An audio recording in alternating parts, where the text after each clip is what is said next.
Hello students, welcome to the online classes by SCM Children's Academy, Haldar. I hope you all are doing well at your home.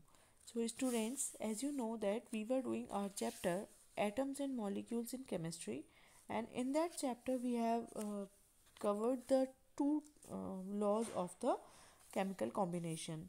The first law was conservation of mass and the second law was constant proportion.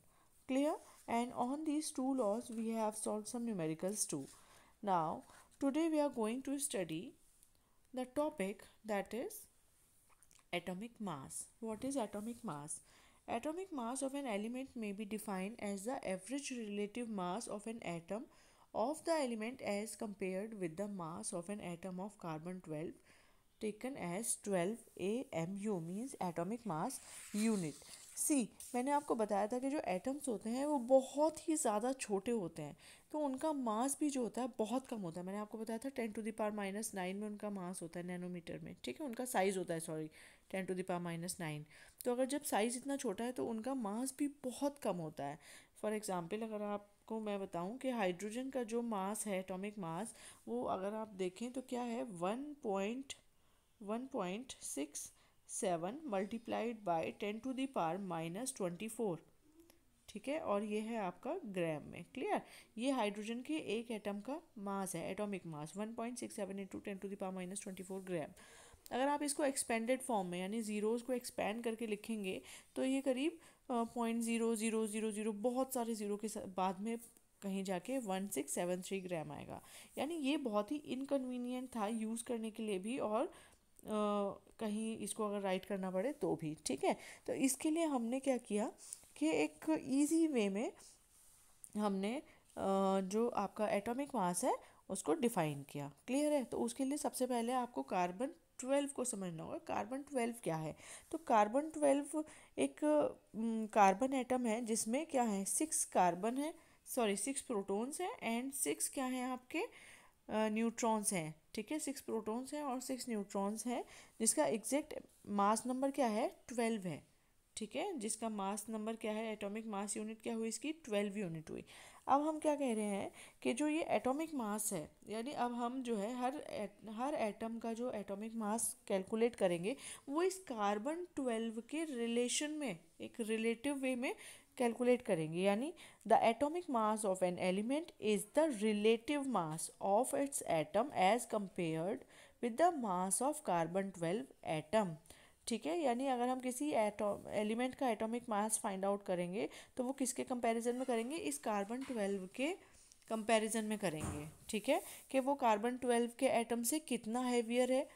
ठीक है, वो हम इस तरीके से find out करेंगे. For example मैं आपको बताऊं, अगर मैग्नीशियम का एटॉमिक मास हम देखें तो वो आपका होता है ये देखो, ये रहा 24 यूनिट. ठीक है, तो हम क्या कहेंगे कि one atom of magnesium is 24 times heavier than 1/12 of carbon 12 atom.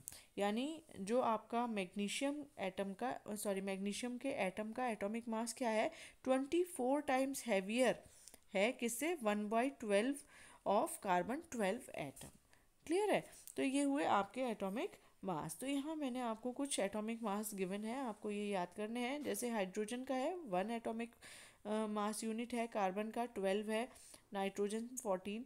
ये आपको कुछ माइंड में रखने हैं, अभी आपको याद नहीं करने हैं, क्योंकि जब आप प्रैक्टिस में लाएंगे तो ऑटोमेटिकली आपको ये समझ में आते जाएंगे कि ये किस तरीके से एटॉमिक मास हमारा कैलकुलेट किया जाता है, तो उसमें आपको याद करने की ज़रूरत नहीं पड़ेगी.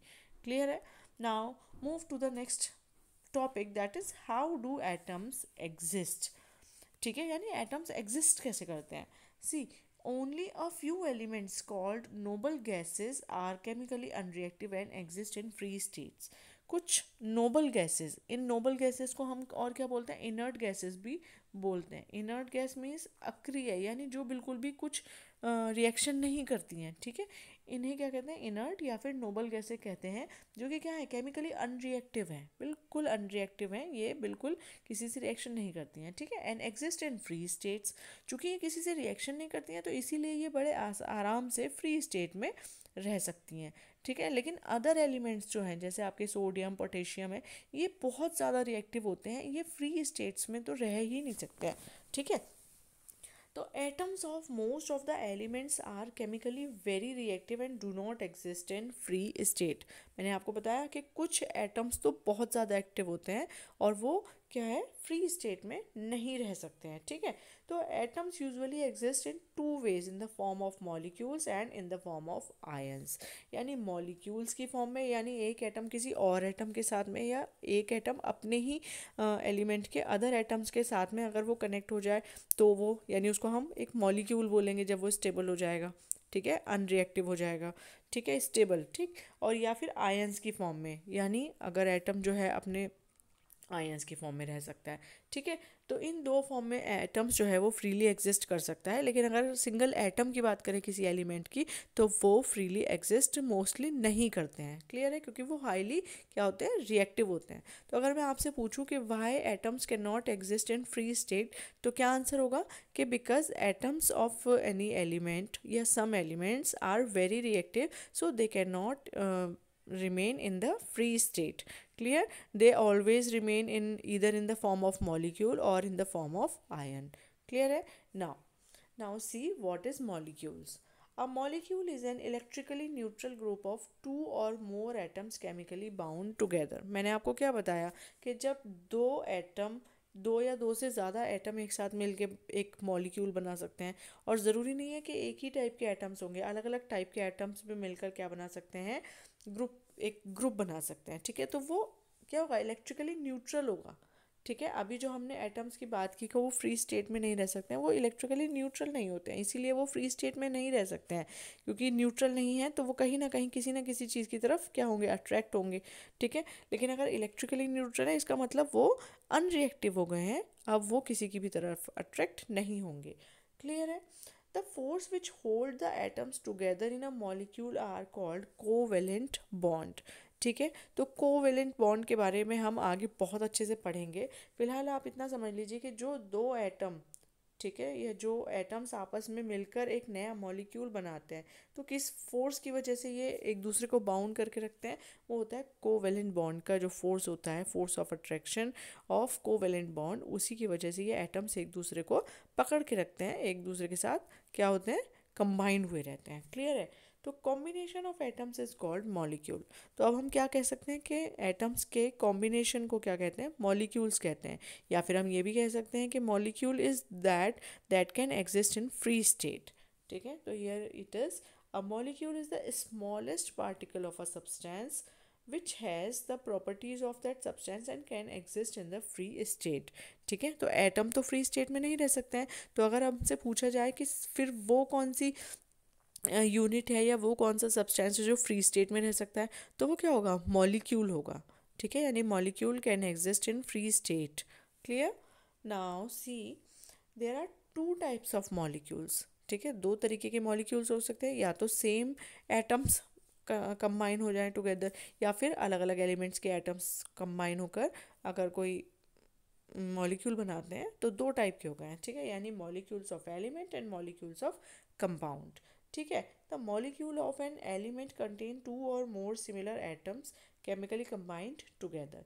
यानी अगर मॉलिक्यूल ऑफ एन एलिमेंट क्या होंगे, सिमिलर एटम्स होंगे, ठीक है। यानी सेम टाइप के अगर एटम्स मिलकर एक सब्सटेंस बना रहे हैं, एक एलिमेंट बना रहे हैं, तो वो क्या हुआ, आपका मॉलिक्यूल्स ऑफ एलिमेंट कहलाएंगे, ठीक है। तो एग्जांपल है जैसे हाइड्रोजन है, तो देखो हाइड्रोजन में केवल H और H ही है, यानी हाइड्रोजन के ही दो एटम को यूज़ करके क्या बन गई, हाइड्रोजन बन गई। इसी तरीके से नाइट्रोजन, ऑक्सीजन, क्लोरीन, ये सभी क्या हैं, मॉलिक्यूल्स ऑफ एलिमेंट्स हैं, क्लियर है। अब बात करते हैं molecule of compound, contains two or more different type of atoms that are chemically combined together. यानी यहाँ मैंने आपको क्या बताया कि या तो सेम टाइप के एटम्स हो सकते हैं या डिफरेंट टाइप के एटम्स हो सकते हैं। तो जहाँ सेम टाइप के होंगे उन्हें कहेंगे मॉलिक्यूल्स ऑफ एलिमेंट्स, और जब डिफरेंट टाइप के एटम्स होंगे तो उन्हें क्या कहेंगे, molecules of compound. For example HCl, यहाँ एक एटम लिया है H का यानी हाइड्रोजन का, और एक एटम लिया है क्लोरीन का Cl का। क्लियर है? तो मॉलिक्यूल्स ऑफ कंपाउंड में आप देख रहे हैं कि यानी दो अलग अलग टाइप के हमने एटम्स लिए और वो क्या हुए, केमिकली कंबाइन होके उन्होंने क्या बनाया, हाइड्रोक्लोरिक एसिड यानी HCl। क्लियर है? तो दो टाइप के हमारे ये मॉलिक्यूल्स होते हैं। Clear? Now next is atomicity. ठीक है, एटोमिसिटी किसे कहते हैं? The number of atoms present in one molecule of an element is called its atomicity. यानी मैंने अभी आपको बताया जैसे हाइड्रोजन है, ठीक है, हाइड्रोजन क्या है, सेम टाइप के एटम्स से बना है। हाइड्रोजन और हाइड्रोजन, दो हाइड्रोजन एटम्स ने मिलकर बनाया है हाइड्रोजन का मॉलिक्यूल। समझ रहे हैं? यानी दो हाइड्रोजन ने एटम्स ने मिलकर क्या बनाया, हाइड्रोजन का एक मॉलिक्यूल बनाया। ठीक है, तो यानी अगर हम यहाँ बात करें तो हाइड्रोजन के कितने एटम्स हो गए यहाँ पे, दो, इसलिए हाइड्रोजन की जो एटोमिसिटी हुई 2 हुई, और 2 है तो क्या कहेंगे, डाई एटॉमिक है। इसी तरीके से अगर कार्बन की बात करें तो कार्बन सिंगल एटम भी क्या कर सकता है, फ्रीली एग्जिस्ट कर सकता है, इतना रिएक्टिव नहीं है कि ये किसी फ्रीली एग्जिस्ट ना कर सके। इसीलिए कार्बन की एटॉमिसिटी कितनी हुई, 1, क्योंकि ये सिंगल एटम भी एग्जिस्ट कर सकता है। क्लियर है? Now see ozone. ओजोन का फॉर्मूला आपने पढ़ा है O3। ठीक है, तो O3 यानी कि यहाँ पे कितने एटम्स हैं ऑक्सीजन के, 3 एटम्स हैं। ठीक है, तो इसीलिए इसकी एटॉमिसिटी कितनी हुई, 3 हुई, और इसीलिए इसको क्या कहेंगे, ट्राई एटॉमिक। यानी जहाँ नंबर ऑफ एटम्स 3 होंगे उनको क्या कहेंगे, ट्राई एटॉमिक। जहाँ 2 होंगे उनको डाई एटॉमिक। जहाँ 1 एटम होगा उसको क्या कहेंगे, मोनो एटॉमिक। मोनो माने सिंगल या 1। ठीक है, इसी तरीके से फॉस्फोरस है, फॉस्फोरस यानी P4, जिसका हमारा जो सिंबल है वो क्या है, P, फॉस्फोरस। ठीक है, तो इसको कैसे डिनोट करते हैं, P4। P4 मतलब कि इसमें फॉस्फोरस के 4 एटम्स लिए गए हैं इस तरीके से। ठीक है, तो 4 एटम लिए गए हैं, इसका मतलब इसकी एटॉमिसिटी कितनी है, 4 है, और चूंकि 4 है तो इसका नेम क्या हुआ, टेट्रा एटॉमिक। क्लियर है? इसी तरीके से और भी हैं, जैसे S8 है, सल्फर, उसको कैसे रिप्रेजेंट किया जाता है, S8, उसके 8 एटम्स लिए गए हैं तो उसको हम ऑक्टा एटॉमिक कहते हैं। 8 है तो ऑक्टा एटॉमिक। क्लियर है? तो इस तरीके से हम किसी भी मॉलिक्यूल की एटॉमिसिटी हम फाइंड आउट कर सकते हैं, किसी भी एलिमेंट की एटॉमिसिटी हम फाइंड आउट कर सकते हैं। क्लियर है? Now next is chemical formula. Chemical formula क्या होता है, देखो इजी वे में अगर देखा जाए तो किसी भी सब्सटेंस को रिप्रेजेंट करने का ईजीएस्ट वे होता है केमिकल फॉर्मूला। ठीक है, लेकिन डेफिनेशन पढ़ते हैं। See, a chemical formula represents the composition of a molecule of the substance in terms of the symbols of elements represent in the molecule. यानी केमिकल फॉर्मूला क्या हुआ, composition of a molecule, composition of molecule of substance. अब suppose करो HCl मैंने लिखा, ठीक है, ये क्या बता रहे हैं कि कंपोजिशन ऑफ मॉलिक्यूल्स, यानी इसमें मॉलिक्यूल्स का कंपोजिशन दिखा रहा है, यानी एक हाइड्रोजन का आइटम लिया है और एक क्लोरीन का आइटम लिया है हमने। ठीक है, इन टर्म्स ऑफ सिंबल्स, यानी सिंबल्स के टर्म में किसी भी सब्सटेंस को रिप्रेजेंट करना, वो क्या कहलाता है, उसका केमिकल फॉर्मूला कहलाता है, जो उसके क्या बताता है, कंपोजिशन बताता है, मॉलिक्यूल्स के कंपोजिशन को बताता है। किसी भी सब्सटेंस में मॉलिक्यूल्स के कंपोजिशन को बताना, और वो भी किस फॉर्म में, इन the form of symbols, is called what, chemical formula. Clear है? ये वो आपका केमिकल फॉर्मूला। अब अगर हम बात करते हैं मॉलिक्यूलर मास की, what is molecular mass, the molecular mass of a substance is the relative mass of its molecule as compared with the mass of carbon 12 atom taken as 12 unit। तो जिस तरीके से हमने एटॉमिक मास को हमने carbon 12 के atomic mass से compare करके अदर एटम्स के मास को फाइंड आउट किया था, बिल्कुल उसी तरीके से हमने मॉलिक्यूलर मास के लिए भी एक स्टैंडर्ड डिफाइन किया कि यहाँ भी हम कार्बन 12 के एटम से ही कंपेयर करेंगे किसी भी मॉलिक्यूल के मास को फाइंड आउट करने के लिए। ठीक है, तो मॉलिक्यूलर मास क्या हुआ किसी सब्सटेंस का, relative mass of its molecule as compared with the mass of carbon 12 atom. यानी अब हम एटॉमिक मास या फिर मॉलिक्यूलर मास किसके रिलेशन में फाइंड आउट करते हैं, कार्बन 12 के मॉलिक्यूलर या एटॉमिक मास के रिलेशन में। क्लियर है? Now see the example, suppose अब मॉलिक्यूलर फॉर्मूला, ठीक है, डेफिनेशन ये हुई। अब हम फाइंड आउट करते हैं कि मॉलिक्यूलर फॉर्मूला हम एग्जैक्टली फाइंड आउट कैसे कर सकते हैं। See the example, molecular mass of H2O, मुझे H2O का मॉलिक्यूलर मास फाइंड आउट करना है तो मैं कैसे निकालूंगी। सी, यहाँ पे H2O यानी हाइड्रोजन के कितने आइटम है 2, ऑक्सीजन का कितना आइटम है 1। ठीक है, तो इस तरीके से यहाँ देखें 2 multiplied by mass of 1 hydrogen atom, यानी हमने उसे 2 से मल्टीप्लाई किया। क्यों? क्योंकि 2 हाइड्रोजन एटम है और प्लस यहाँ प्लस आया आपका plus mass of 1 oxygen atom, यानी ऑक्सीजन एटम कितने हैं 1 है, इसलिए हमने मास ऑफ 1 ऑक्सीजन एटम लिया। क्लियर है? अब हाइड्रोजन एटम का मास हमें पता है कितना होता है 1 यूनिट होता है, तो हमने 2 की multiply by 1 and mass of 1 oxygen atom कितना होता है 16 होता है। क्लियर है? फिलहाल अभी आपको न्यूमेरिकल्स अगर करने होंगे तो वो आपको नॉर्मली क्वेश्चन में दिया हुआ होता है। ठीक है, एंड जब आप प्रैक्टिस करते जाएंगे तो आपको खुद से ये याद भी हो जाएंगे। ठीक है, तो ऑक्सीजन का जो एटॉमिक मास होता है वो कितना होता है 16 होता है। ठीक है, तो सॉल्व किया तो वाटर का मॉलिक्यूलर मास कितना है 18 यूनिट आया। कितना आया 18 यूनिट। क्लियर है? आई होप कि अब आप एटॉमिक मॉलिक्यूलर मास आप फाइंड आउट कर सकते हैं। ठीक है, यानी उनका आपको मॉलिक्यूलर मास किस तरीके से फाइंड आउट कर सकते हैं, कितने एटम हैं किसी भी किसी भी एलिमेंट के। ठीक है, तो उसका मास आप पुट करेंगे और उनको ऐड करके आप फाइंड आउट कर सकते हैं। ठीक है, similarly I have given you one numerical based on the same concept. ठीक है, यहाँ आपको मॉलिक्यूलर फाइंड आउट करना है। सी पहले हम देख लेते हैं कि कैलकुलेशन हम करते कैसे हैं। The molecular mass is equal to the sum of atomic masses of all the atoms present in 1 molecule of the substance. यानी अब हमने वाटर का मॉलिक्यूलर मास फाइंड आउट किया, तो वाटर में जितने भी एलिमेंट्स, जितने भी क्या है एटम्स प्रेजेंट हैं, उनके एटॉमिक मास को हमने क्या किया सम किया, ऐड किया। ठीक है, तब हमें क्या मिला वाटर का मॉलिक्यूलर मास मिला। क्लियर है? अब एक क्वेश्चन आपके लिए है, calculate the molecular mass of sulphuric acid.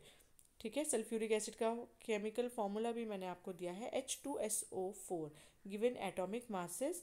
ठीक है, एटॉमिक मास आपको दिया हुआ है, ये गिवन है। हाइड्रोजन का 1 यूनिट अभी हमने ऊपर भी रखा था, सल्फर का 32 यूनिट होता है और ऑक्सीजन का भी अभी हमने यूज़ किया था 16 यूनिट।